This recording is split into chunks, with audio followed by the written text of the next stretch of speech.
Cuba has been the secret getaway for tourists for many years, but the country is currently undergoing fundamental change.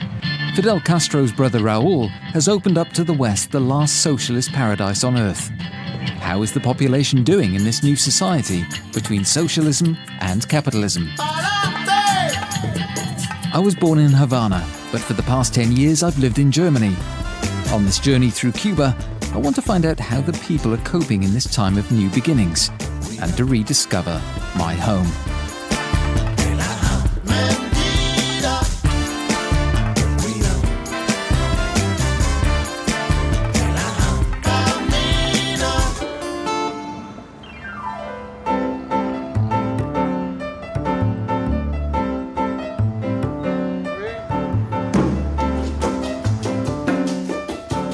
My journey begins in our capital, Havana.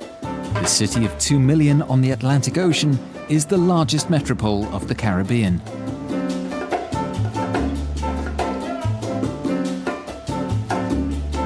If you're here to study the Cuban way of life that combines a party mood with improvisational talent, then you've come to the right place. Improvised are the cars, for instance, which dominate the streetscape. The same heavy automobiles have graced the roads for decades because almost nobody could afford a new one. Old cars were simply continuously renewed.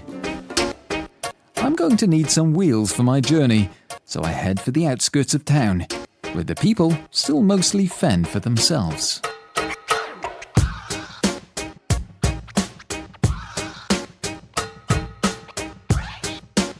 The road leads me to my own past as a mechanic.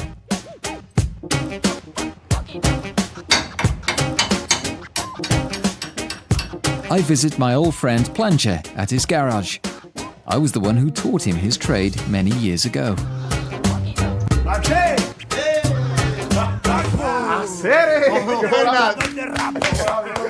Hey, that's a long time ago. And I'm still working here. What are you working on? I'm repairing this patch here. Are you working on that one? Yes, that's the one. Damn, how long has it been? 16 years, even if it does seem like yesterday. Do you remember how we met in the garage? You wanted me to work for you, but I was working in Pelota and Martiano's garage. I said, all right, and you were funny. As soon as I was with you, you said, I'm off on holiday. I'm on holiday now. But I have to say that I learned a lot from you too. That's good to hear. You inspired me to change my life. That's why I gave up my job and went off to study music. Do you remember? Sure, you used to sing all day at work. I used to sing all day. You sang while you worked. I think you were the one who said to me that I'd chosen the wrong occupation. Many others did too, and I think you found the right one now. Damn. Let me hug you.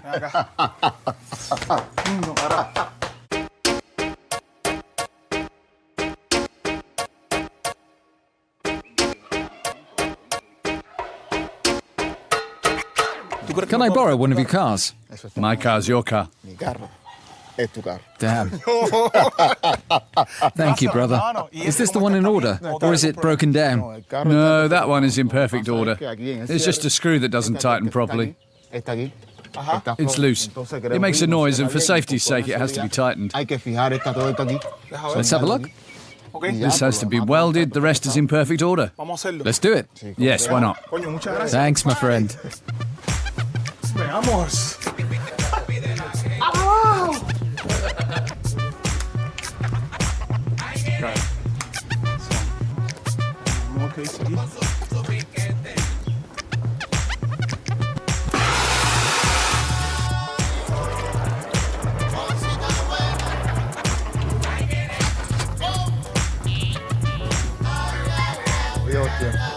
This is just like old times.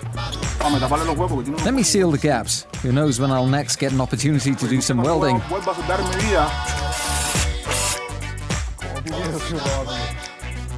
Done. Tell me, has it now become easier for Cubans to get a car? I think that in general it's become a bit easier to have a better life and to own things that were perfectly normal in the rest of the world. but extremely luxurious here. To have a car, to be able to communicate, things that are simply vital in this world, which is moving so fast. I understand what you're saying. I think it's cooled down now. Let's start her up.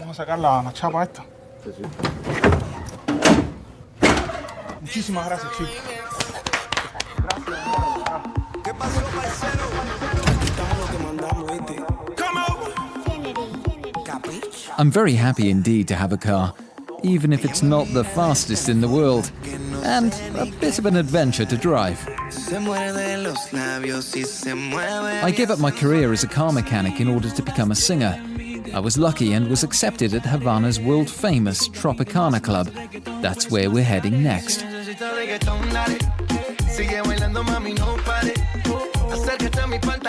This cabaret theatre first opened its doors in 1939, and during the 1950s, stars such as Nat King Cole and Josephine Baker performed here. In the audience, you might find Edith Piaf, Ernest Hemingway, and Marlon Brando. And to this day, the Tropicana is one of Cuba's most popular attractions. It feels absolutely wonderful to be back. And I'm very excited because I'm about to meet my old teacher, who, while I've been away, has made his way up to artistic director. Oh, Fernando. Maestro. How are you? How long's it been? A long time. It's been so long. 10 years. 10 years, a whole decade. How nice to have you here. Here where you launched your career. Where I received my education. Shall we go this way? Nothing has changed here. As you remember, the magic doesn't happen here until evening. And are they the new dancers? They're the school's new dancers, yes. New class of students for this year. You were among them too once. The new dancers, how nice. This is what we call our great umbrella. This is where we perform when it rains. I can remember. This is the other famous hall of the Tropicana. It's being used by the school now. Those are the new students.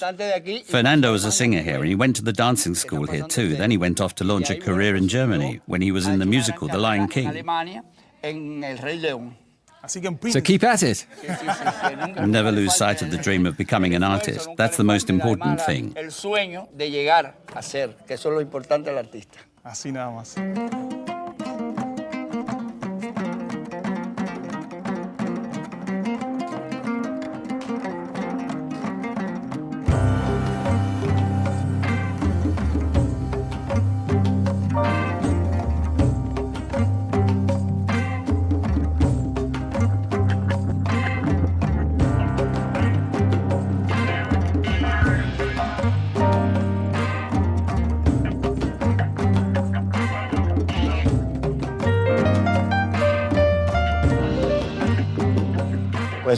These are dancers who work as teachers.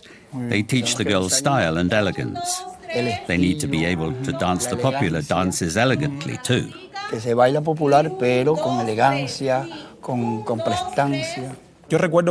I was at school here, we had lessons 3 times a day. And they still do now.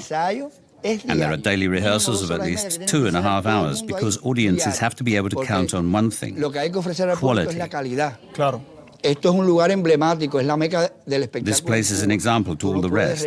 It's the performing arts mecca of Cuba. And you can't sit back and let matters such as quality slip. That's the legacy of my father. The Tropicana has been famous since 1939. There were other cabaret theatres like the Montmartre and the Sanssouci, but they were more like French revues. But here we had rumba, son, the curache. Here you could come for authentic Cuban music. And it's always been that way, right up until today. That's why it's so special. It's 100% original Cuban.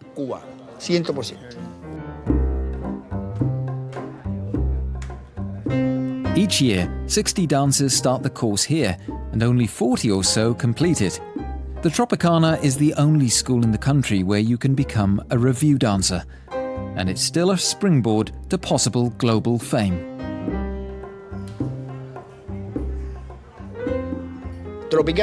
The Tropicana will survive. It stands for excellent artistic work and for what it means to be Cuban, that which defines the nation. That's why it is unique and will outlive us all.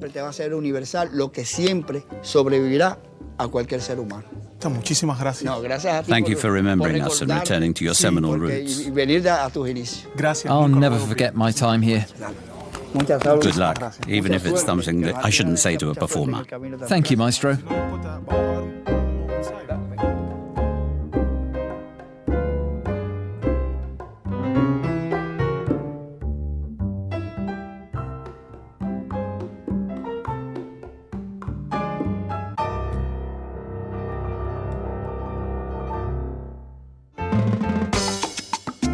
The Tropicana is just one of the many attractions of Destination Cuba.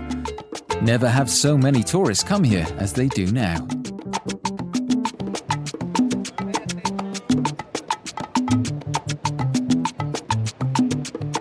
The country can hardly cater for the influx, but there's a lot of money to be made in tours, the restaurant trade and accommodation. Cuba desperately needs that money to repair roads and renovate houses. The old architecture is Cuba's greatest asset. If Cubans don't invest now, then it may disappear forever. Fortunately, there are people who campaign for the preservation of the old buildings. I visit the Oficina del Historiador, the office of the official Havana city historian, where people work to protect and maintain valuable monuments. Havana's inauguration as World Heritage Site by UNESCO is due in no small part to the efforts of this office. Magda Resic Aguirre shows me around the old city from above. The city has not just been spruced up for the tourists. Havana is home to many people and a very vibrant place. I think that makes it so appealing to visitors, the fact that you are able to come into contact with the people who live here. The greatest charm of the place may well be, in fact, the habaneros. They're a kind of tourist attraction unto themselves. Magda, since we're on this nice terrace, would you show me a building that's currently being renovated? That tall building over there is Havana's capital. It was constructed in less than 2 years in the last century and is of great architectural significance. It's not exactly a copy of the Washington, D.C.'s capital, but it serves the same function.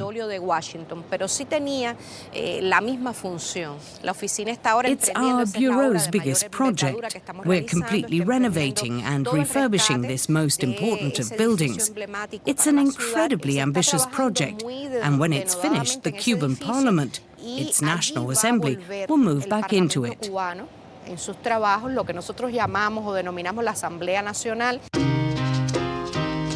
The Office of the Historian exploits the boom in tourism to finance the renovation project. We're breathing new life into the district, and with that, it's becoming more attractive. Private entrepreneurs have to pay taxes, which flow directly into the renovation budget. They don't want any skyscrapers erected here. Havana's charm has been preserved because it has escaped the clutches of property speculators that have radically changed the cityscapes of other Latin American cities. Havana has been preserved in its entirety, and with that it has become a magnificent example of the colonial epoch. We are well aware of how special and significant this is. We must maintain this singularly unique characteristic of Havana, for it defines the city's allure. It is what brings people here from all over the world and what they so much admire.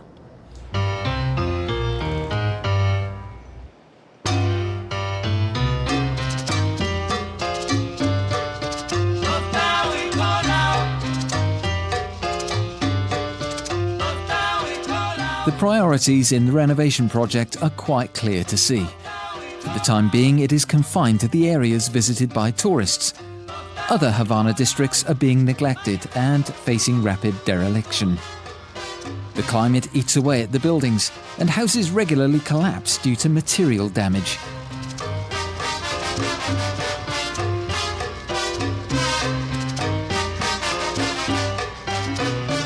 The renovation of the city centre is of huge benefit to age-old trades and crafts.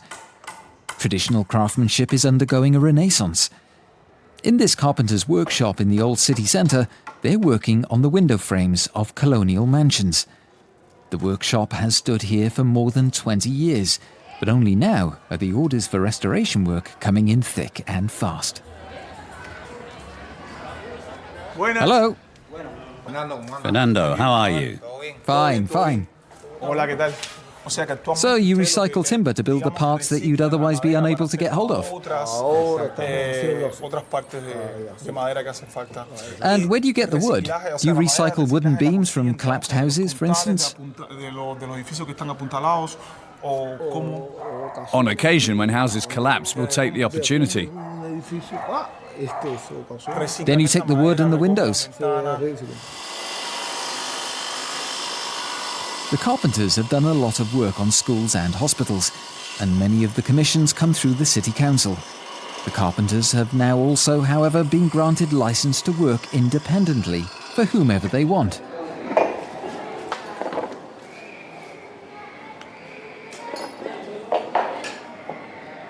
So that means that today, anyone can come to you with a job, even private individuals? That's right, but only as long as we're not working on a project for the state.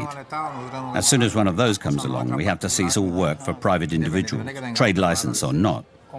So the contract with the state takes precedence? Absolutely, we literally have to drop everything.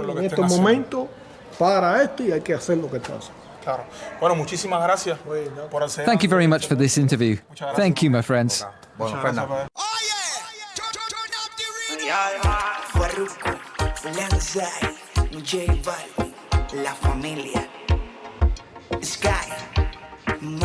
There are so many aspects to Cuba. Everyone here makes the most of the little he has. The daily struggle against the adversities of life takes great effort and strength, but Cubans refuse to be beaten. It is a sentiment and atmosphere which yields lots of energy for ideas and dreams. Art and culture play a large role too. The art scene is becoming increasingly vibrant, which can perhaps best be seen in Romerillo. Cacho, Cuba's famous and most politically active artist, helped reshape the district, and in addition to his own work, works by other artists can be admired here.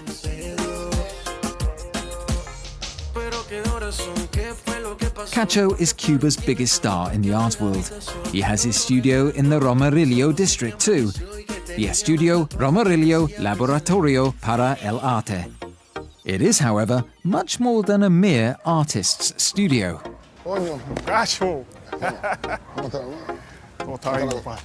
Welcome to my organic museum. Thank you. Everything all right? Fine, thanks. I'd be very interested to hear from you how you came up with the idea of an organic museum. This used to be a district of 12 blocks with 6 garbage containers. The streets were full of potholes and sewage which found its way into the drinking water. There were leaks everywhere. It was awful. The main objective was therefore to create collective spaces in which people could become active.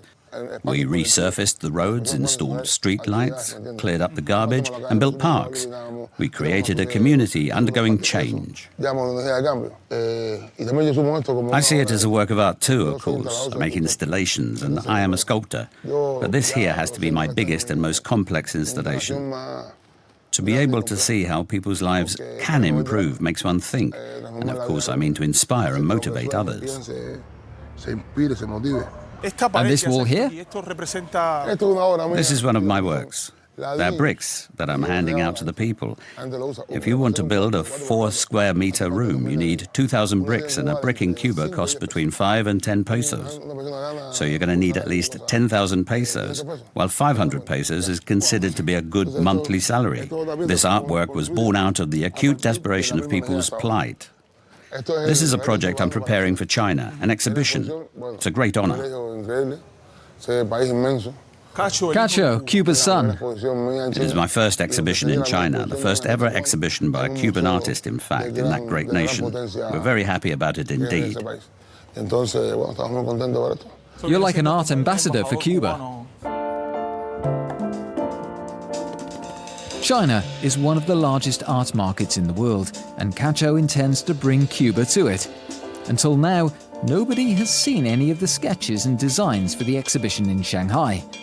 The political dimension of his work is unmistakable.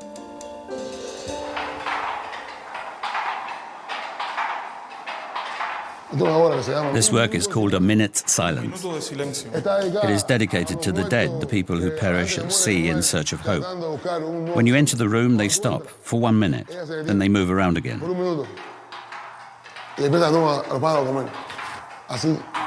What a fantastic idea. And this here? That's a cauldron in which food used to be prepared for the slaves. An original from the time. Exactly. Wow.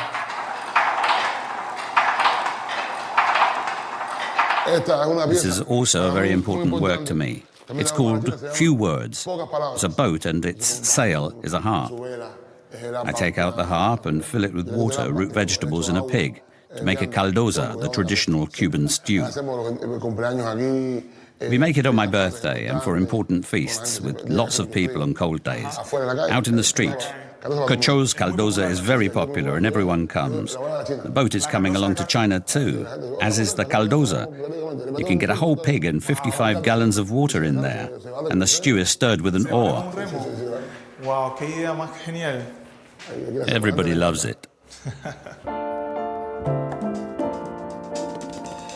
Cacho's unconditional loyalty and friendship with Fidel Castro makes him a controversial figure in Cuba. Proximity to the Comandante has brought with it privileges. Some call him an opportunist. Nevertheless, his commitment to the people cannot be dismissed. On his premises, Cacho offers a service unique to Cuba. Free WLAN for all. It's an absolute sensation in a country that, for all intents and purposes, is still offline. His password is, "Down with the blockade." This is my revolution. I give the people what they lack. It's how I was brought up. Thank you, my friend. My pleasure. Thank you for everything that you do for us Cubans. We're proud of you. It's been a pleasure on all that. And I'll trick you out of that camera too.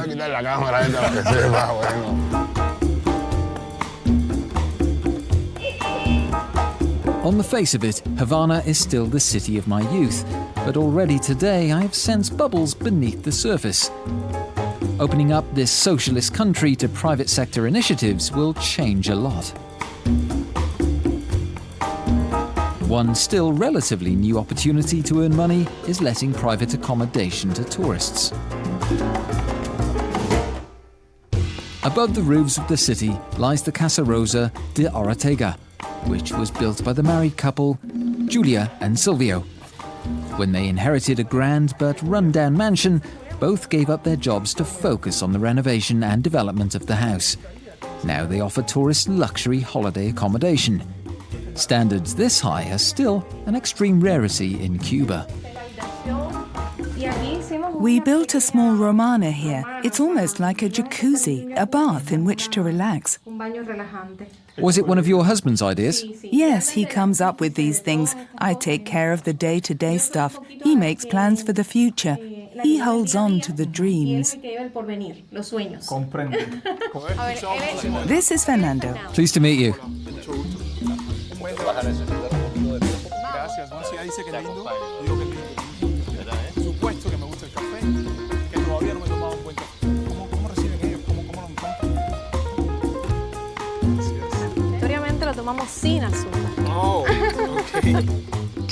Is that what you do with coffee?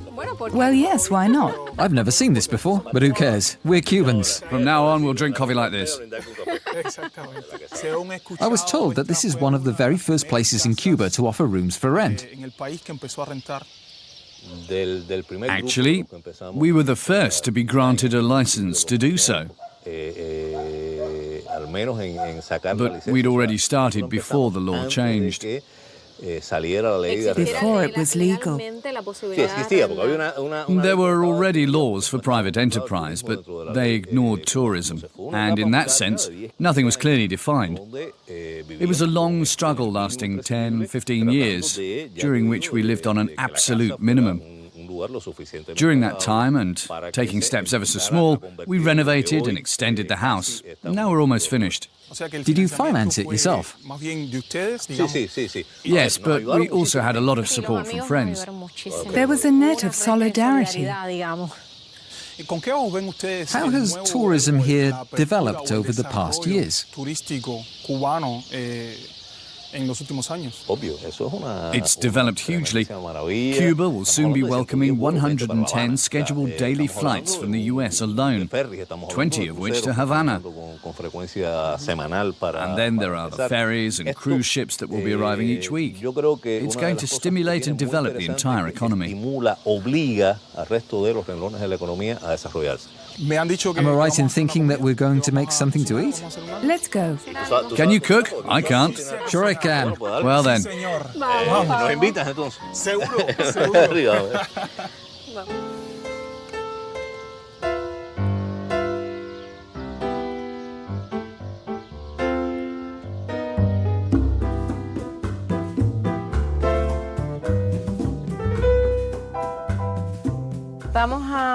We're cooking a typical Cuban dish for Fernando, using Cuban malangas. Malanga is a root or tuber, very much like potato. It's grated and then fried with onions, garlic, parsley, salt and egg. It tastes wonderful. It is served with rice a la chorrera, which is boiled in Cuban beer, and pork and coriander, which is indispensable in the Cuban cuisine. Que es una especia que para nosotros en la dieta cubana es una sazón imprescindible.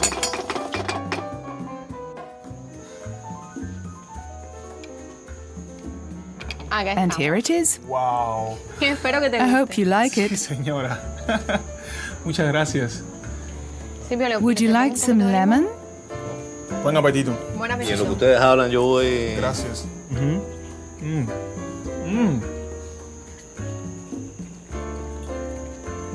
Sí, señora. no tuviéramos I could certainly stay here for the rest of the evening. de lo que pasaba en mi trabajo, de lo bueno y de lo...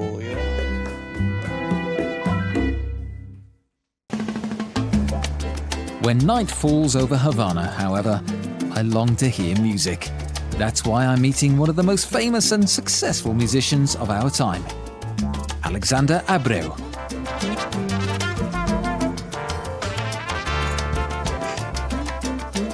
The Abdallah Studios offer world-class recording technology.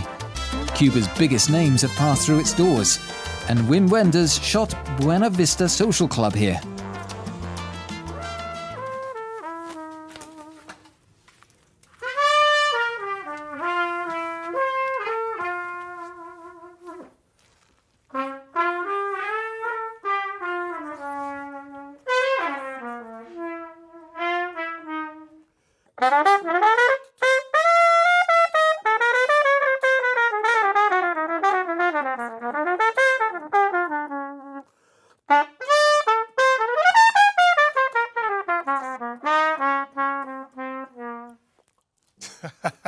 How are you, Alexander? ¿Cómo tú estás, Alessandro? I'm fine. Ahí vamos. How is your work coming along? Very well. I'm recording new material and continuing to develop my orchestra. Haciendo música nueva y bueno, el desarrollo de la orquesta va bastante bien. In the ears of people abroad, Cuban music ceased developing in about 1959. Do you think that economic liberalization of the country has made today's Cuban music more internationally marketable? Yes, I think so. But that's not just down to economic liberalization. There have been many contributing factors. Cubans have been spreading out all over the world. And where Cubans go, Cuban music goes. Cuando el cubano se va, se lleva la música. Do people approach you in the street to thank you for your music? Sí, realmente. Yes, and that's really nice. It's because of my song, Me Dicen Cuba. They call me Cuba. The people here identify with the song. It's about what matters to us, our values, and what we're capable of. Despite all our suffering, we managed to retain our love of life, and that inspires others too. And when they understand, they start to love our island. That's very special indeed. A million thanks, my friend. Thank you. Cuídate, mi hermano. Feel it, Doc?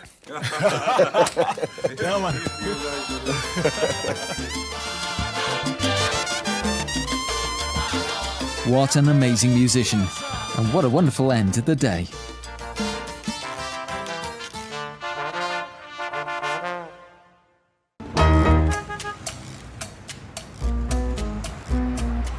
A new dawn breaks in Havana, and the universities are already a hive of activity. The education system was one of the most foremost concerns of the revolution in Cuba. Here, the maxim, education for all, is taken very literally. Nevertheless, a good education does not mean a good salary. If you aspire to a state job in research, for instance, you can expect a lot of hard work for very little pay. Nowadays, there are many creative scientists who employ their knowledge and skills to come up with original business ideas. Like Hilda Rodriguez, who manufactures beauty products in her own laboratory. The main ingredient of her creams is seaweed. Her place of work lies inconspicuously in a residential area of Havana. Hello, Hilda. Hello. Thank you for inviting me over. It's a pleasure. I'm rather curious. You make innovative medicinal agents based on seaweed. Could you explain the process for me? De cremas medicinales a partir de algas. In our laboratory, we work mainly with various medicinal plants and seaweed concentrates. Until now, we've developed 16 products for 3 lines, for the hair, the face and the body.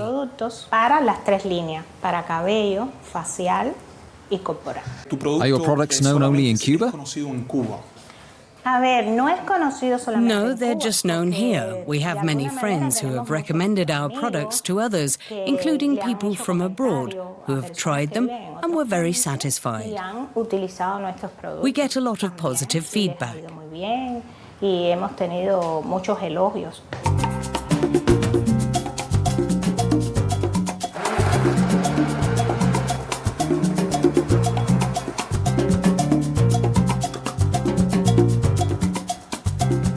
A Spanish magazine has recently shown an interest in Hilda's ecological beauty products, and she has successfully managed to employ her skills to build up a sustainable livelihood.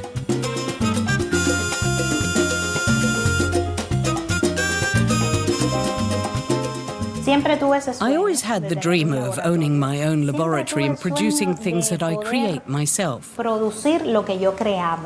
I have a college degree in biochemistry and a master's in natural medicine and bioenergetics. I'm a homeopath and a therapist specializing in natural products with 25 years of experience. Have you ever thought about sharing your knowledge with others? We offer a number of summer courses to people who approach us, and we work with local people here in the neighborhood in order to educate them in health and prevention. So we do that kind of thing too.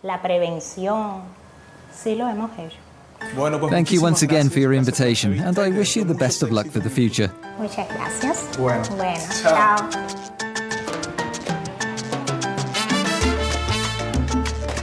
Now, of course, I want to know where the seaweed for Hilda's creams comes from. And to find out, I'm leaving Havana and heading to Playa Giron, better known as the Bay of Pigs.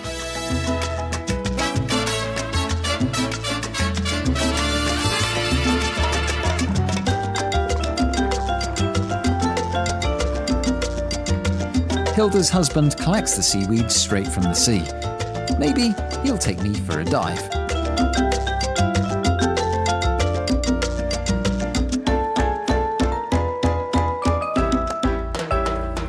Hey, how's it going, my friend? Hello. How are you? Good, good. Have you been working all morning? Yes, I've been collecting seaweed. You collect it for Hilda? Yes, the seaweed is for Hilda's products. Listen, would you mind taking me along sometime? If you dare. Yeah, of course. Then let's go. Ivan runs his own diving business.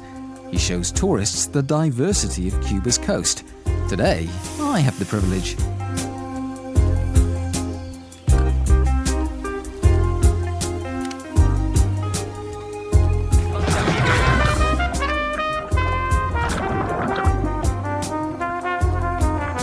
Playa Giron lies in one of the largest wetland areas in the world, Zapata Swamp. Above all, Playa Giron is now a diver's paradise, and Ivan is an experienced guide.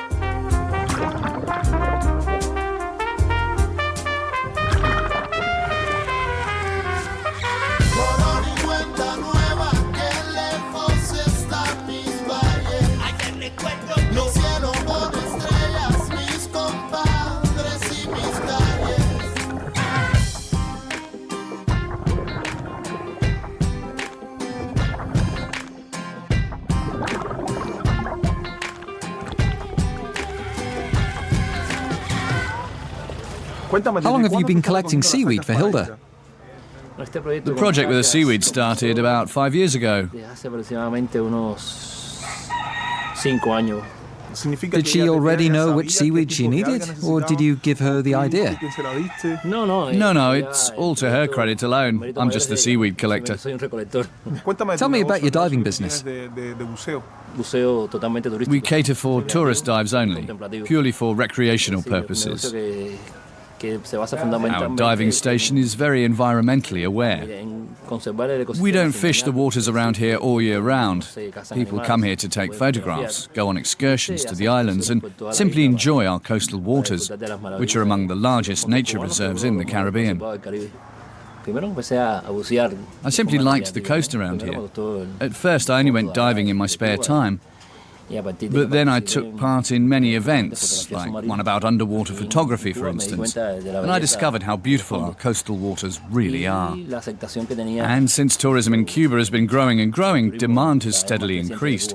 So I said to myself, wouldn't it be a nice idea to share the wonderful world under the waves with the tourists? And, well, it also happens to be a way of earning money. Okay, thank you very much. The best of luck to both of you and Hilda. Thank you for coming to visit us. I'd like to have stayed a little longer here on Playa Giron. But my next encounter is taking me back to Havana.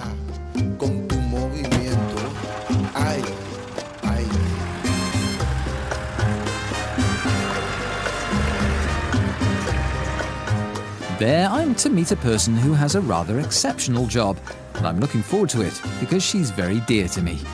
It's my cousin, Susana, and in Cuba, she's a television celebrity. Por eso te gusta,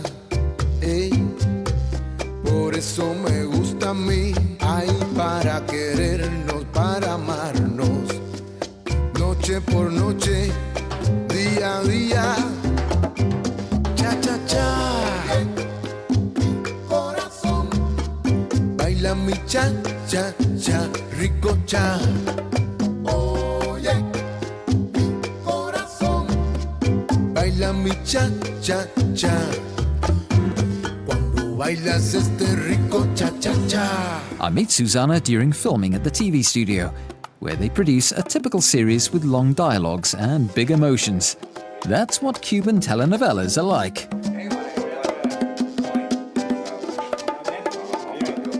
Susana is playing in what is already her third series. I watched my cousin perform a very emotional scene. Acción. I thought you would eventually offer me some support. And shall I tell you something? Why are you treating me like this? Shall I tell you something? You called me and said, don't treat me like this. Do you know you're a tramp? I've had enough you're of this. You're an old tramp, Amarine! Are you forgetting who you're talking to? Corta. Bravo, bravo. How are you? Fine. That was a great scene. Hola, ¿qué tal? Shall we sit down? Sí, por favor. Tell me a little bit about the telenovela. We're best friends and are both studying psychology, but there's much intrigue between our families. And Cuba's social problems, are they not addressed? Oh, yes, they are, absolutely. Yes, yes. Both our characters are part of just that. They study psychology and are about to graduate. Many problems of Cubans are addressed. The topic living space, for instance. That's very important. But social and family conflicts too, and they involve almost all themes and topics imaginable. Do you think that the viewers are able to identify with your characters? We shall see what happens in Cuba. We hope that there are lots of young women who are just as impulsive as the characters we play. Is there currently a boom in co-productions between Cuba and other countries? Yes. Absolutely. There's a lot opening up at the moment. It's unbelievable. In the past 2 years, I've worked on lots of co-productions with other countries or on independent foreign productions. It's allowed now, and that makes me happy. And this is how it should be, because the contact with filmmakers from other countries, how Cuba is seen and how Cuba sees the world, is all very exciting. The stories, the films, the documentaries, yes, I'm very happy about that. I hope for you both that even more foreign filmmakers discover Cuba and that you get many opportunities. And of course, that you become even more famous than you already are. Well, this is still very much the beginning. Susana may be a well-known actress. She still only earns about 120 euros a month. To supplement her income, she works as a waitress at the Havana Blues restaurant, which became famous after the award-winning film of the same name. On Susana's initiative, only actors and other film and television makers work here. The young artists wait tables and work behind the bar. The older ones as restaurant manager. Famous faces waiting tables. I can imagine it's a rather weird experience for the guests. Nobody says, "Aren't you that actress? What are you doing here? Are things that bad?" Nobody sees it that way. They understand that we have to earn a little on the side, and that we don't mind that. In Cuba, being an actress is no different from being anything else. There's just one television channel and one film production company. We are many artists, and there are very few jobs. So there are too many artists for the little work there is. That's right. I hope that things will change soon. Cuba is almost entirely offline. Only a very small section of the population can use the internet without restriction. The rest of Cubans have hardly any access whatsoever. If you want to go online, you have to go and find what are called hotspots. They offer WLAN for all, but they're only sparsely scattered around the parks and squares of the city, and it all doesn't work as smoothly as you might imagine. The telephone company charges about 2 pesos for a connection card. It's the most expensive internet in the world. So where's this being broadcast? Not in Cuba. Okay, then I'll talk to you. I'll tell you how it works. You sell internet cards? Yes, we're internet card sellers. So, you've turned this into a little business? Well, people can't buy cards in the evening, so they come to us. We provide them access. We earn 50 cents per card. Nowadays, though, there are more policemen for the card dealers than for real criminals. If the police catch you, you get a €70 fine. You can even go to prison. You know how it works? If you buy the cards from a regular outlet, you have to wait in a very long queue. Nobody wants that, and that's what we're here for. We wait in line, buy the cards with our own money, and then we come here to sell them on.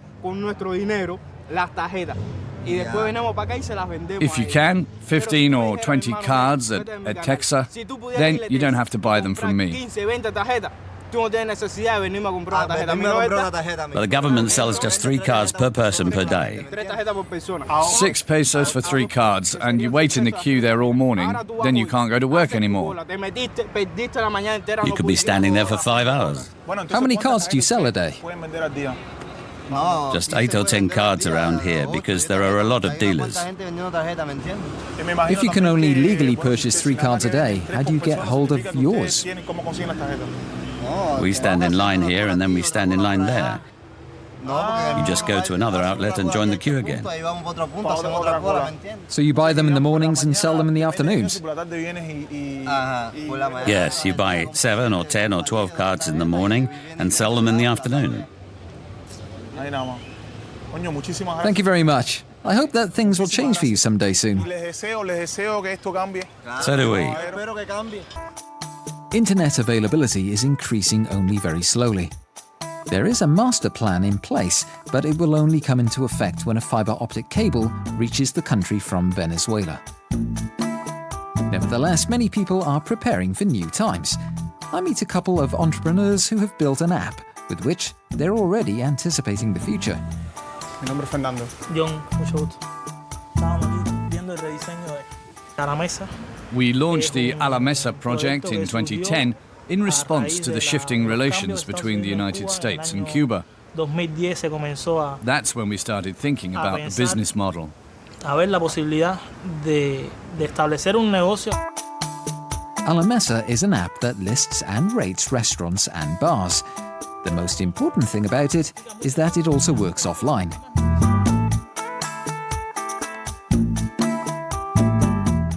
To begin with, the focus was internet.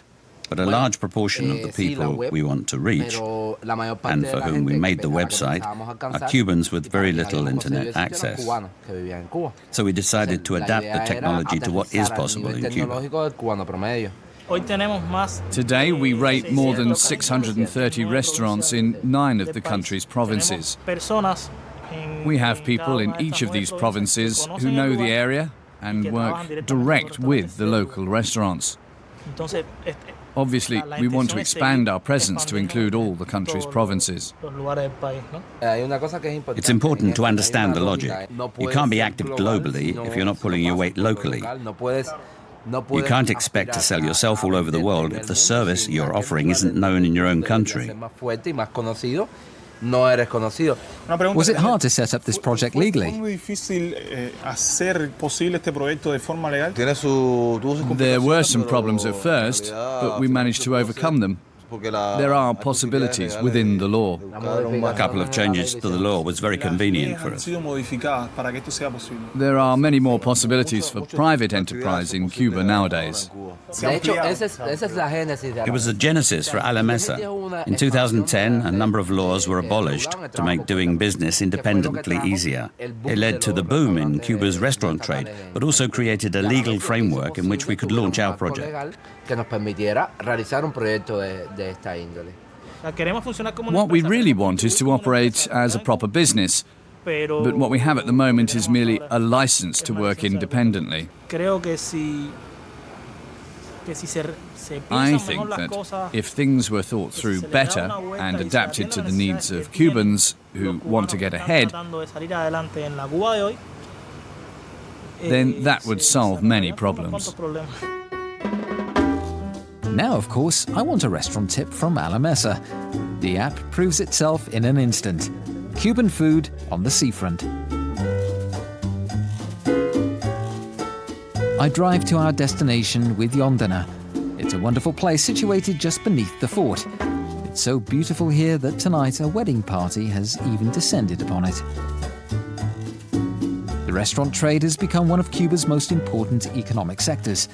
Even though most Cubans can't afford to go out to dinner, business is booming, and that, of course, is down to the tourists. The La Divina Pastora is flanked by 18th century cannons and offers a fantastic view of old Havana. I'm looking forward to a quiet evening.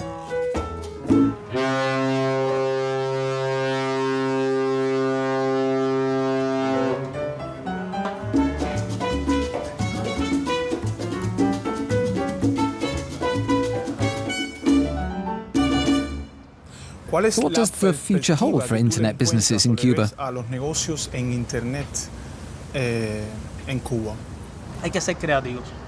Good internet business ideas for Cuba require a lot of creativity.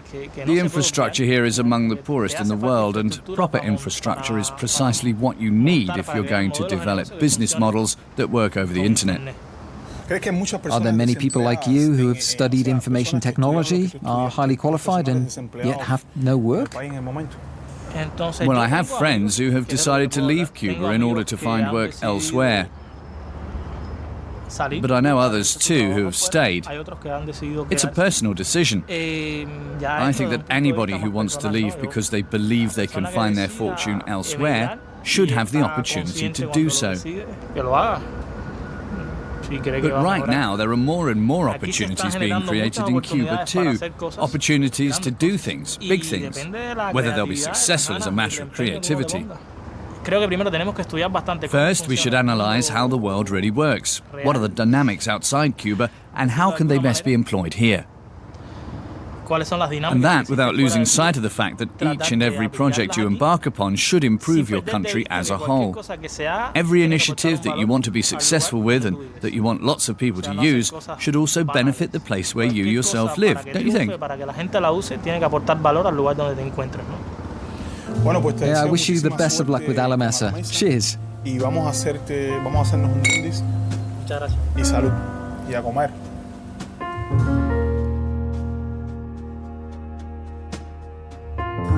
Cuba's future is uncertain, but my meetings here have made one thing quite clear to me. There are many highly educated people in Cuba for whom life is not merely about earning huge amounts of money. They want to do something for their country and fellow citizens in the process.